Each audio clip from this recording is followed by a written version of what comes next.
කොහොමද හදන්නේ? මේ තියෙන ලයිස්තුව. පත්තෑයෝ බැදුම. ඇහුන්නේ. ගෝනු සුසු. නරකනේ. නියගල හොද්ද. මාරිය. නයි විතර උම්ලට්. බේමු. අද විශේෂ පාසාහන කේක්. අනේ හොඳයි.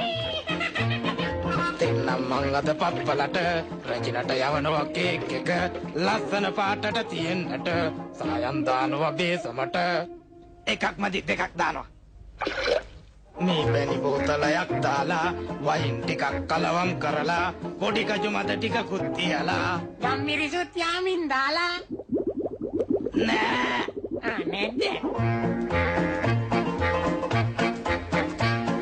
පාසානන් ටිකකුත් දාලා සීනි කිලෝ 10ක් දාලා නයි බිත්තර දෙකකුත් දාලා ආදරව පදමට හැඳි ගාලා එක්ක බිත්තර 3ක්ම කොහොමද හදන්නේ? මේ තියෙන ලයිස්තුව.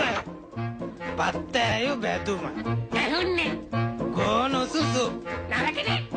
නියගල හොද්ද. මාරිය. නයි විතර උම්ලට්. බේමු. අද විශේෂ පාසාහන කේක්. අනේ හොඳයි. දෙන්නම් මං අද පප්පලට රජිනට යවනවා කේක් එක ලස්සන පාටට තියෙන්නට සායම් දානවා බේසමට එකක් මදි දෙකක් දානවා මේ බැනි බෝතලයක් දාලා වයින් ටිකක් කලවම් කරලා පොඩි කජු මත ටිකකුත් තියලා යම් මිරිසුත් යාමින් දාලා නෑ නේද?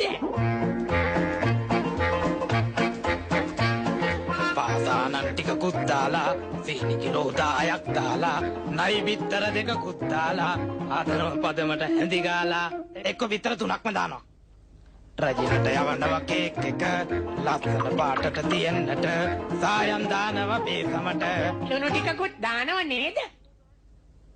නෑ නේද?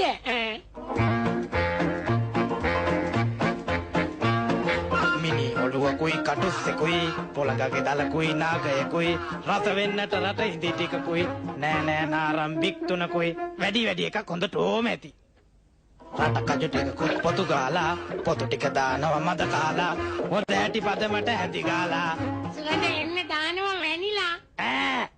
දානවා නෙන්නම් ඒ පරණ යන්තම් හරි ගියා.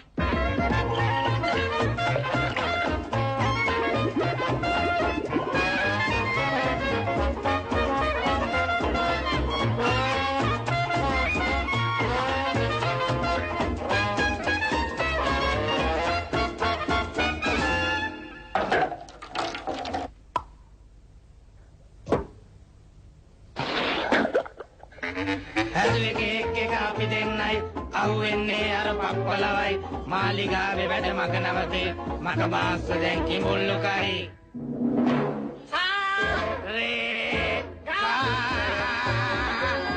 සනි දපම කරි සා ඕයේ